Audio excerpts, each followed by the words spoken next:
Good morning, everybody, and welcome to today's very special edition of Morning Coffee with Mike.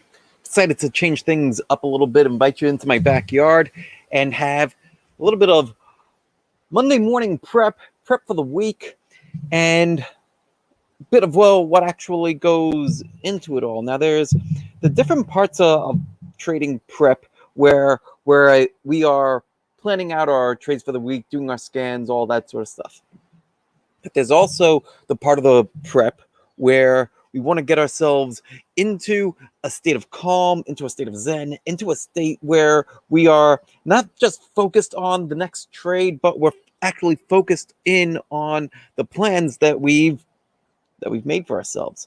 And not only that, that we are, when we are making our plans, that we are doing so from a place where we're calm, cool, collected, where our heads are nice and clear. So, all that said, this is what I like to do when I'm preparing for Monday, for the week ahead. First thing that I like to do for the Monday prep. We're out here right now. My day actually started at 4:30 a.m. this morning.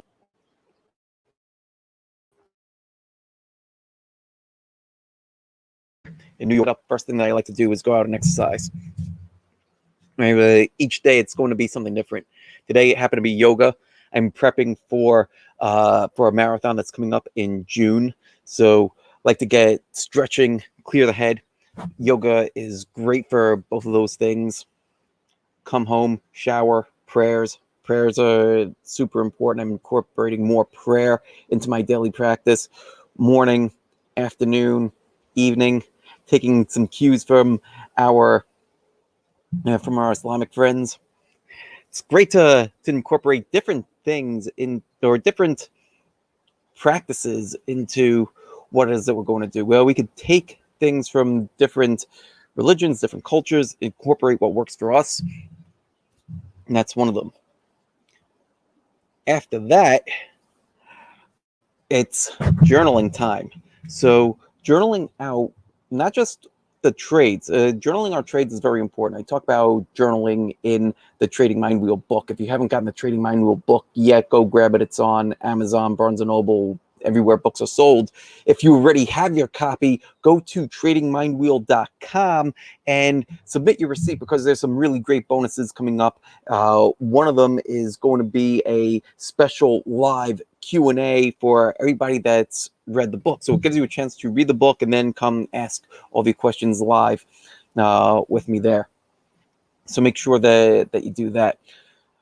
But the type of journaling that I'm talking about now is the type of journaling where we're focused on gratitude. So 3 things that you're grateful for, right? Well, when we start to journal about the things that we're grateful for, not just a little bit beyond just thinking about the gratitude things.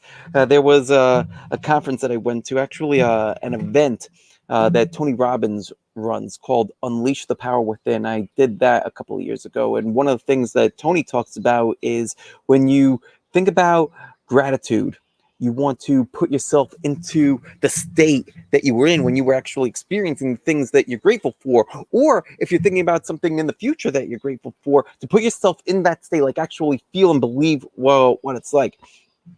That's great. What I also like to do, in addition to that, is taking the things that I'm thinking about and actually writing them down. Right? So actually take them out of my head, putting it out into the world, because it's taking it to another level. It's making it real. It's making me be able to go back and be able to look at these things and objectively see too, like how wonderful things are. And it's one of those things that's great to do in the moment, but also for those times where we want to go back and reflect on our journals too. It makes it that much more tangible, that much more real, and it helps to jog a lot of those memories. So journaling, another important thing. Then after that, it's off to prep, declutter the space, declutter the office, declutter the house. So prepping the breakfast, having a nice meal, and time with family, and then here with you guys. And that's basically how my mornings run. And also when I'm trying to prep for the week, what I'm doing is I'll think about the full week, what I want to plan, what the most important tasks are. I'll think about not just the full week, but also the month. Especially for this month, there's a lot going on. One of the cool things that's happening later this month, a few cool things. Well, one I shared with you over the weekend. If you guys were following on social media, it was my daughter's first communion. That was absolutely fantastic. Proud dad moment. She got up, she did a reading in the full congregation, about 500 people, got up there, read beautifully, came back down, and she told me, she said, Dad, how'd it go? I was scared. But she went off and she did it anyway, and she did it like a champ. And that's what bravery is, right? Bravery is being scared and doing the action anyway.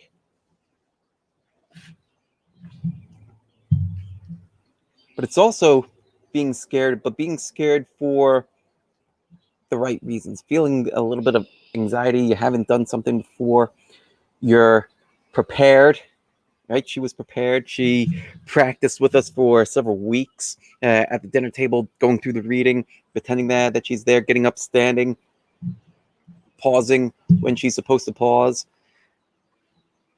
She was scared because there's so many people there, and she hasn't read in front of that many people before. She hasn't been up on the altar reading in front of that many people before.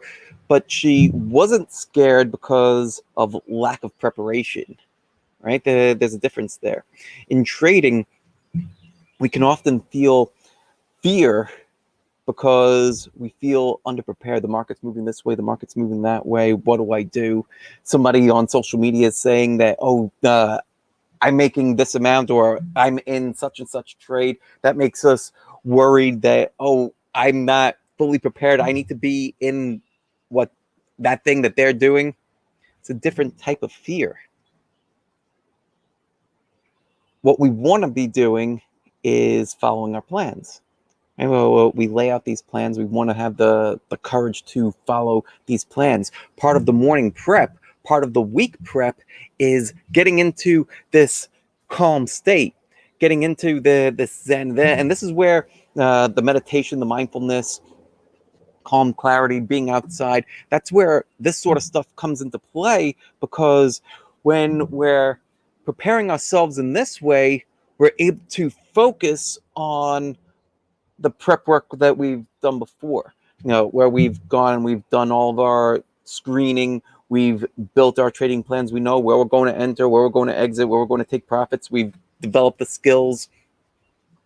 And doing that part of the game becomes a lot more easier when you also take care of this part of the game here, mindset part. So that's a bit of the prep for Monday and for the week. Let me see what questions came in. So a bunch of people over here signing in on Twitter and YouTube, LinkedIn, Facebook. You guys type into the chat too. I'm going to scroll through Instagram here. I see a comment from Chris. Chris says, hey, Michael, would you say trading is different sessions in the market negatively affect your trading? Different sessions. So I trade stocks. So stocks is one session. I trade the U.S. market, so it's just one session, 9:30 a.m. where I'm at in New York until 4 o'clock. If I were trading Forex, or if I were trading crypto too, right? Because crypto is a 24-hour market. If I were trading one of these other markets where there's multiple sessions and multiple times, would it negatively affect my trading? It's an interesting question. My answer is no. And the reason why is because I would prepare myself for the session that I want to trade, just like how we're doing here, right? It happens to be in the morning. If I were trading different sessions, or if I needed to trade different sessions, then I would adjust my prep for those. Let's say that we're not able to adjust our prep. Let's say that we have a full-time job. We've got something that is preventing us from trading other time frames, and that we've got to trade at this time, and that our schedule isn't quite as flexible. What do we do then? Interesting questions. What we would do then, a lot of trading can default to our initial prep work, the type of planning of figuring out where we're going to enter, where we're going to exit, coming up with all those, coming up with the rules, understanding the rules, understanding the back testing of our rules, so understanding our system thoroughly enough where we know for a fact that if we continue to execute in such and such way, that it will yield the result.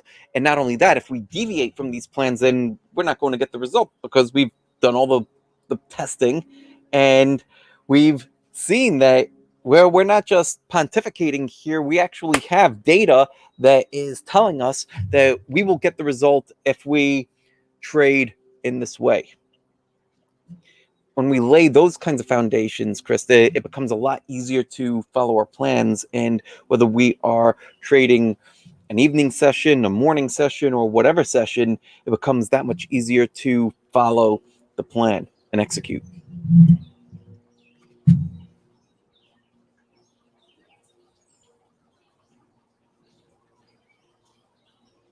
Prince talking about Iron Man and Tony Stark. I'm not doing the Iron Man yet, but I do have a marathon coming up, a half marathon coming up in June, towards the end of June. Eunice asks, can I create a trading strategy using Fibonacci? You could create a trading strategy out of pretty much anything, but the question is why? Why would you want to create a trading strategy out of it? Well, what I would recommend, and well, what's worked for me, what's worked for so many people, that not only the people that I've personally have coached and mentored, but people that I've studied under. Everyone has modeled success in one degree or another. Nobody has tried to reinvent the wheel and say that, oh, I'm going to try to build a strategy just off of this. There's so much out there that already works. The idea should be to go off, see what you like that works, and then learn why. And then you could start to make your own customizations, your own tweaks. Those are the types of things that I talk about in the Trading Mind Wheel book.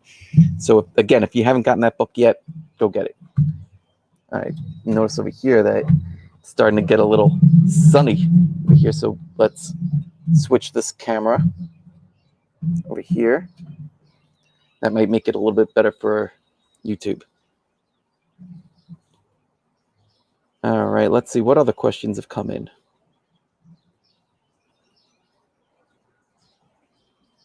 What do you guys think of the outdoor setting here?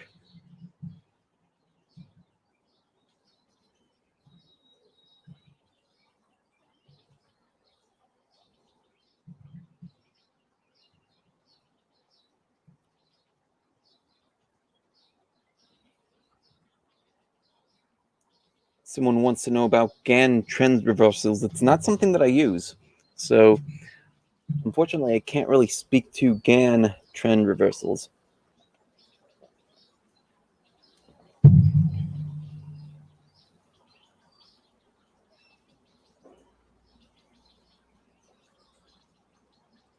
see what other questions have come in. Well, what questions you guys have over here on Twitter and YouTube, Facebook, LinkedIn?